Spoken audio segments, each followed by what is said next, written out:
No exterior, refluiu a onda de extrema-direita que marcou os últimos anos, inclusive notadamente nos Estados Unidos. No Brasil, o quadro não é tão claro.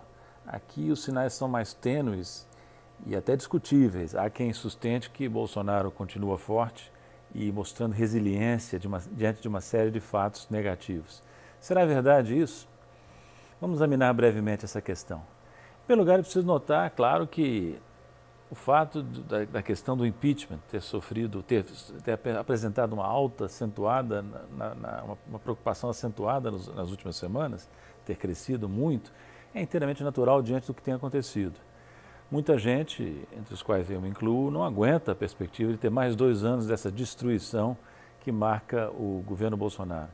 No entanto, nós precisamos também reconhecer a triste realidade, que é a triste realidade social e política do Brasil.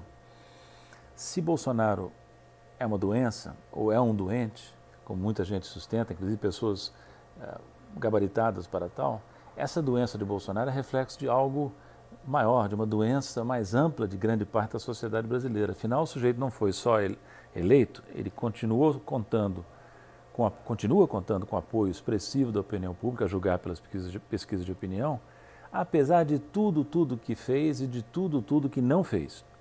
Então, Bolsonaro está aí, ainda resiliente, de fato, como mostram as pesquisas. Se você olhar para as pesquisas de intenção, de apoio, de avaliação de opinião do governo ou do presidente, de meados de 2020 até princípiozinho de janeiro deste ano, você vai verificar que, grosso modo, os entrevistados se dividiam igualmente em 3 grandes blocos.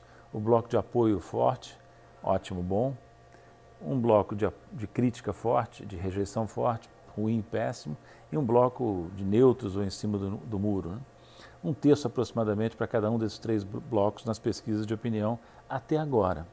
Em janeiro, entretanto, de meados de janeiro para cá, apareceram 3 pesquisas que mostram uma deterioração clara do apoio a Bolsonaro. Um aumento significativo do ruim e péssimo e uma redução também significativa do ótimo bom. A última delas, por exemplo, a Datafolha, indica alta das avaliações ruim e péssimo de 32% para 40% e queda do ótimo bom de 37% para 31%. As outras 2 têm resultados comparáveis.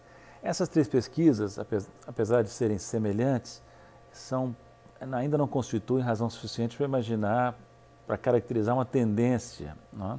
Afinal, um movimento semelhante se observou nas pesquisas, se não me falha a memória, no segundo trimestre do ano passado, e Bolsonaro se refez com a entrada do auxílio emergencial. Então, não é cedo para dizer. Agora, eu arrisco prever que a queda de apoio a Bolsonaro continuará a aparecer nas próximas pesquisas ao longo dos próximos meses. Como toda previsão em política, essa previsão é muito arriscada, mas eu creio que há argumentos para sustentá-la.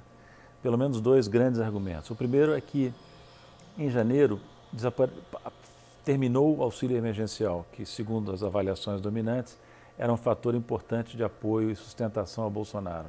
Nada se colocou no lugar até agora.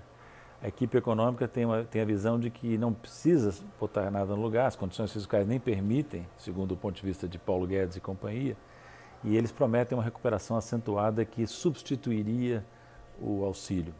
Essa promessa não é crível. É pouco provável que haja uma recuperação muito expressiva da economia que gere empregos e compense a ausência do auxílio emergencial. Sobretudo, a reativação do emprego no curto prazo é muito pouco provável. Sempre há uma defasagem entre recuperação da produção, que será modesta, no meu entender, e os efeitos dessa recuperação sobre a geração de postos de trabalho. Então, o primeiro argumento é econômico-social. O segundo argumento para acreditar que Bolsonaro continuará perdendo apoio é a questão da saúde pública. São as evidências crescentes, até gritantes, de que o governo não sabe o que fazer diante da pandemia. Conduziu muito mal. Manaus foi a culminância disso, com pacientes morrendo por falta de oxigênio, né? E agora ficou muito patente que Bolsonaro, seu ministro da Saúde, com alguns outros auxiliares importantes, tem uma alta dose de responsabilidade pelo novo agravamento da pandemia no Brasil. Então, essas 2 coisas, fim do auxílio emergencial, junto com o agravamento da crise sanitária nos próximos meses, deve provocar uma queda importante do apoio a Bolsonaro. Enquanto o Bolsonaro tiver cerca de 30% de apoio da opinião pública, 30% considerando o governo ótimo e bom apesar de tudo, dificilmente haverá condições políticas para o impeachment. Mas se o declínio for acentuado, como eu creio que pode bem acontecer, estarão dadas as condições para que o impeachment prospere no campo político. Se vocês quiserem ter uma visão um pouco mais detalhada dessas avaliações, consultem a minha página, o meu portal na internet, www.nogueirabatista.com.br.